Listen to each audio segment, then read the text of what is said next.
So everybody's talking about Hamilton. As you know, Mike Pence takes his family to the play. There's some booing from the audience. The cast members read this lecture going after the new administration. This is all anti-Donald Trump. And I must say, Pence was very gracious about it, said he wasn't offended, whereas Donald Trump, a little bit more confrontational, said he wanted an apology. There was something much bigger going on here than what I saw as the rudeness of going after a guy in the audience less than 2 weeks after an election. They haven't taken office yet, and now you have the cultural icons of this country, not just the cast of Hamilton, but Gigi Hadid, this prominent model at the American Music Awards, doing a really, I would say, mean impersonation of Melania Trump, mocking her accent and her demeanor.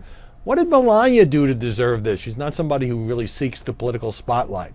And so in these inappropriate venues, you have, these liberal entertainers, kind of trying to pander to their base by saying, we don't like Donald Trump.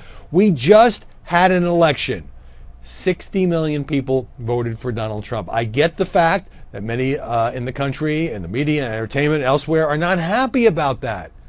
So go ahead and criticize Trump, oppose his policies, criticize his appointees. All that is fine. But when you drag in Broadway and when you drag in music awards, it really kind of sends a signal that you don't really care that there was just an election. You are so viscerally opposed to Trump, who hasn't even done anything yet. He's still just the president-elect, that you are going to renounce him. And it goes to this question I raised the other day about those in the media who say we should normalize Trump.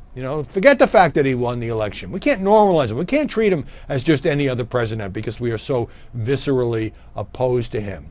You see, it's also interesting to watch the transition coverage. Donald Trump has had lots and lots of people auditioning for jobs coming to Trump Tower over the weekend at his golf course in New Jersey.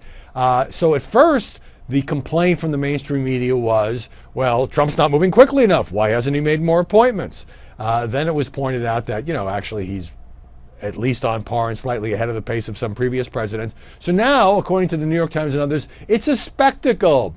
All these people coming, and rather than doing this in secret, they're being quite open about the fact that, whether it's Mitt Romney or Rudy Giuliani, and others, Mad Dog Mattis. Isn't it fitting that a general with the name Mad Dog might be part of this administration? They're doing it quite openly, and as the president-elect who doesn't have a long background in politics, who doesn't have a government in exile, who genuinely wants to meet some of these people and figure out who would work best in those cabinet positions and in the White House itself. So now it's a spectacle, it's a show, it's The Apprentice.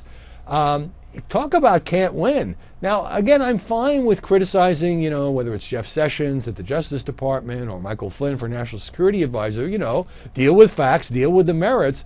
But if you're going to say, Trump is making everybody come and kiss his ring, well, there are always versions of this with a new president. It's just whether you kind of do it semi-publicly or whether you have secret meetings, as Barack Obama did with Hillary Clinton in some secret building at the airport so nobody would know and you could spring it as a surprise.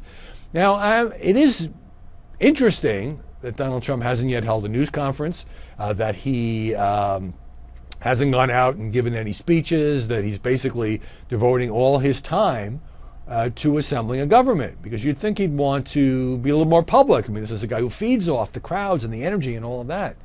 But at the same time, Trump knows something. In January, February, and March, a year from now, nobody is going to care how long he took to pick his top appointees, or whether it was done in secret, or whether it became something of a reality show. What they will care about is whether he picked good people to staff this new administration. And so if he wants to devote most of his time right now to drilling down on making those picks and not performing so much on the public stage, I think he's entitled to do that. I just have the impression that the deeper we get into this transition, the people in the media, in entertainment, and just in the country who didn't want Trump to win, who thought he wasn't going to win, who were envisioning a Hillary Clinton presidency, on some level they need not to suddenly be behind Donald Trump, but at least to accept him as the 45th president and to say, that while we'll oppose him on things we disagree on, it would be nice if he succeeded on behalf of the country. Don't you think?